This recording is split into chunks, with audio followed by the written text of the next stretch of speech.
Dragon Quest is bar none my most hated episode of My Little Pony Friendship is Magic so far. I'm only 3 seasons deep into the show so far, and I know of some infamous episodes like Rainbow Falls and Some Pony to Watch Over Me, but as of now, this episode is the only one that has actively managed to disgust me. I hate it that much. Now, I am not going to go into detail as to why I hate this episode so much. I have a whole dedicated segment to that in my Season 2 reviewed video, so watch that if you want. But this video will be dedicated to how I would have fixed this absolute train wreck of an episode. Strap in, folks, this is going to be a long one. If your bladder can't take that, by all means leave, I don't freaking care.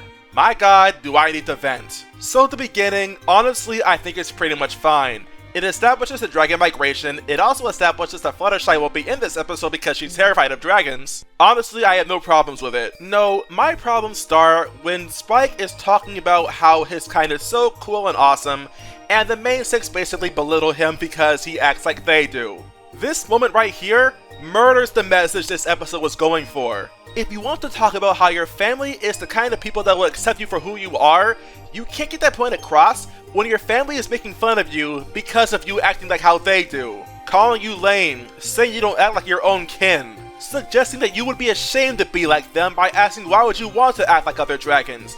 We understand, of course, the audience, why they would say that. Dragon Shy exists, of course. But here's the problem. Spike wasn't there, and at no point do they ever give the impression that the problem is that the dragons they have met are terrible people, instead of basically slandering literally every dragon to ever exist. And it doesn't help that literally nobody is under the impression that they're the ones at fault for making Spike feel the way he does. You know what could have made this scene better?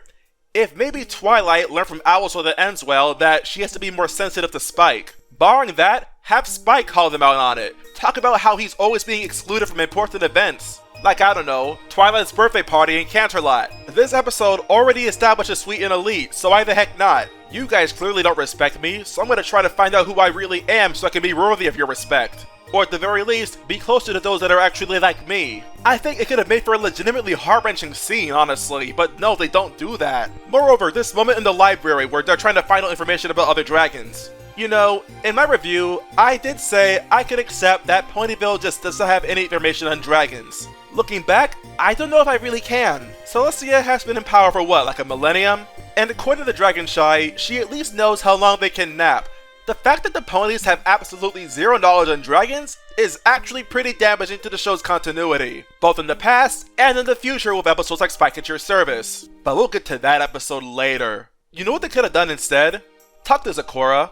Or, you know, write Princess Celestia. Both of those two in previous episodes have established they know about dragons at least to an extent. And even if you wanted to argue that the show's continuity is kind of out of whack, and it's entirely possible that Secret of My Excess came after Dragon Quest, there's still the Kingdom Hearts Chronicles, an episode that this episode remembers. And might I also add, the Kingdom Hearts Chronicles came after Dragon Shy. But yeah, that's one big blunder that we had to talk about. But there's still a lot of animation left to go. I found it strange how Twilight mentions that, like, her and her friends to have absolutely no say in stopping Spike from going on this adventure, despite the fact that Twilight is Spike's literal freaking guardian. Like, imagine doing that in the real world, going out into the wilderness with absolutely zero supervision as a freaking child.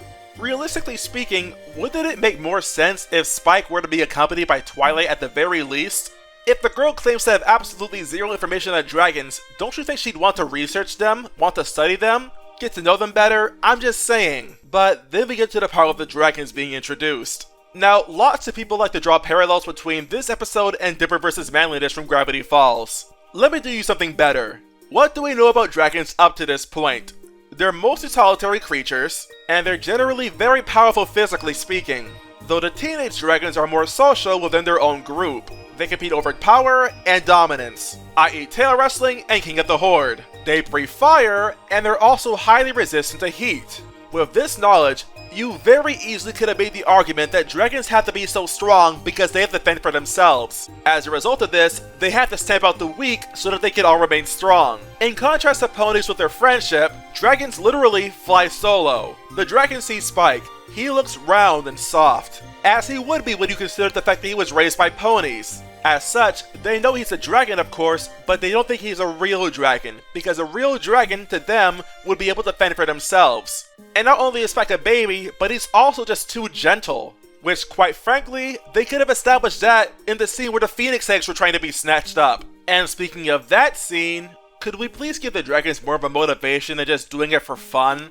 Like, for real. Y'all cannot be really portraying Spike's species as the kind of people to murder innocent baby birds for fun. Like, say, what if the Phoenixes were enemies of the dragons? The teenage dragons can rationalize in their minds that they'd be doing their whole race a favor by taking them out early. Or here's another idea, what if they ate Phoenix eggs? And just like that, bada bing bada boom, not only are dragons more further developed, but you also make it significantly less forced feeling as to how Spike actually chooses to side with the ponies instead of dragons his own kind. Remember, growing up with ponies, Spike is kind of a vegetarian. He eats hay just like Twilight does. And according to the Dragon Shy, or specifically Fluttershy, dragons can eat ponies in a single bite, so who's to say that dragons are not normally carnivores? You see why I hate this episode so much? Honestly, the plot of this episode has the potential to be fantastic, but the execution makes every pony not named Fluttershy absolutely terrible. Moreover, it utterly spits on Spike's entire species in a way that would be extremely conflicting for him. Like, no disrespect to the writer Meriwether Williams,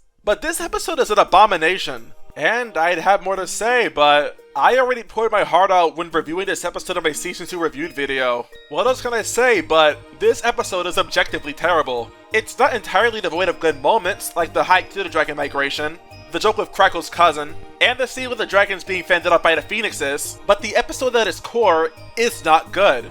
You can still like it, but you'd be lying to yourself if you said this episode was actually good. No cap, this episode sucks. And that, my friends, is all I have to say about Dragon Quest.